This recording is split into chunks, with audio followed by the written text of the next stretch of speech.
ka bang sip-sip? Okay lang yan. Makinig ka. Dapat focus ka lang. Focus ka lang sa goal mo na pamanahan ka sa kumpanya. Kung saan ka may mapapakinabangan, doon ka dumikit. Sip-sip ka, remember?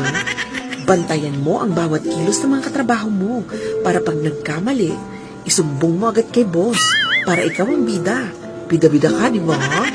Pag andyan si boss, gawin mo kahit hindi mo trabaho. Kasi nga, bida-bida kang niyata ka. At pag sinita ka, sabihin mo tumutulong lang naman para di halata. Pag di mo kayang gawin yung kayang gawin ng katrabaho mo, gawan mo ng issue. Talent mo yan. Huwag kang mahiya. Siraan mo yung mga taong hindi mo matapatan. Hayaan mo, secret lang natin yan. Alam ko naman, hidden talent mo yan, hype ka.